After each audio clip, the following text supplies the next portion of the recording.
Ya, selain kasus Bank Mandiri tadi, kami menemukan setidaknya 6 kasus hilangnya uang nasabah sepanjang tahun 2014. Jadi total uang nasabah yang hilang dari 6 kasus ini mencapai 145,5 miliar rupiah, dan dari ke-6 kasus ini semuanya melibatkan orang dalam alias pegawai bank itu sendiri. Berikut ini 6 kasus yang kami temukan.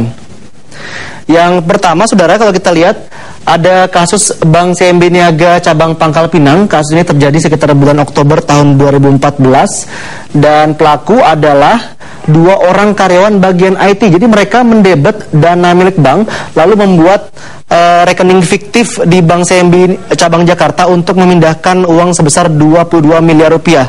Setelah itu mereka menukarkan uang hasil pembobolan bank dengan mata uang asing, dan kedua pelaku kini sudah diamankan oleh polisi dan dijerat Undang-Undang Perbankan dan Pencucian Uang. Baik, dan saudara, kasus yang berikutnya adalah kasus kedua, terjadi di Bank Perkreditan Rakyat Utomo Manunggal Sejahtera Lampung. Modus pelaku dengan menggandakan bilet milik 7 orang nasabah dengan nilai total uang sebesar 46 miliar rupiah. Untuk melancarkan aksinya, tersangka menghubungi nasabah agar menyerahkan bilet mereka dengan alasan bilet akan diganti, padahal tersangka malah menggandakan bilet tersebut dan mengembalikan salinan, sedangkan bilet asli dipegang oleh tersangka.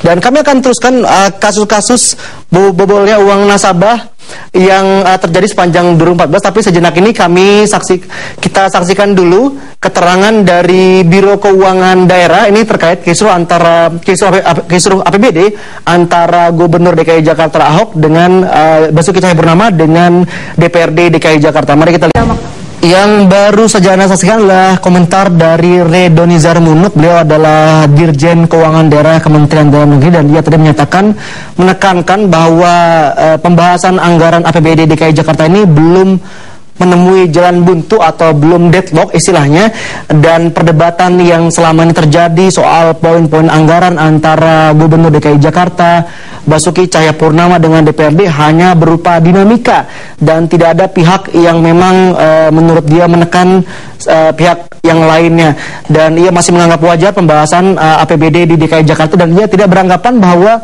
permasalahan APBD ini adalah permasalahan adanya poin-poin belanja yang ganjil seperti yang dinyatakan oleh Gubernur DKI Jakarta Basuki Cahayapurnama beberapa waktu lalu.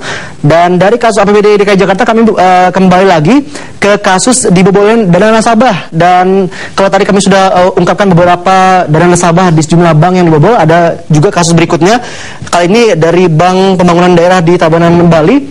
Jadi pada pembobolan terjadi pada bulan Oktober tahun 2014, total kerugian yang diderita sebesar 1,7 miliar rupiah. Modus pelaku adalah dengan membuat rekening deposito fiktif. Pelaku ternyata merupakan karyawan bagian marketing dan kredit bank yang saat ini sudah dipecat. Sejumlah orang yang diduga ikut bermain juga sudah dimutasi ke Jakarta. Kita lihat kasus yang berikutnya menimpa pada Bank BRI di cabang Bau-Bau, Sulawesi Selatan, dan ternyata tidak cuma di kota besar. Kasus ini juga terjadi di Sulawesi Tenggara. Jadi Bank Rakyat Indonesia cabang Bau-Bau pernah terkena kasus ketika seorang karyawannya menggelapkan dana kredit pinjaman nasabahnya sebesar 500 juta rupiah.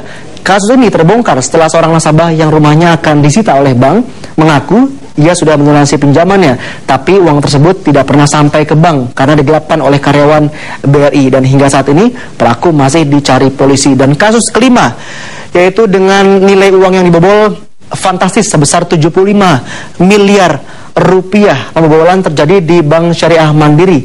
Dari 4 pelaku, 2 orang merupakan orang dalam, yaitu seorang marketing manager dan trade officer kantor pusat Bank Syariah Mandiri. Modus para pelaku yaitu mengajukan surat kredit berdokumen dalam negeri ke bank yang akan mereka bobol, sedangkan jaminan yang hendak dipakai dokumennya dipalsukan. Dan saat ini pelaku sudah diamankan oleh pihak berwajib. Dan kasus ke-6, saudara, terakhir adalah kasus Bank Permata yang memang masih hangat dibicarakan karena belum ada kejelasan mengenai pengembalian uang nasabah.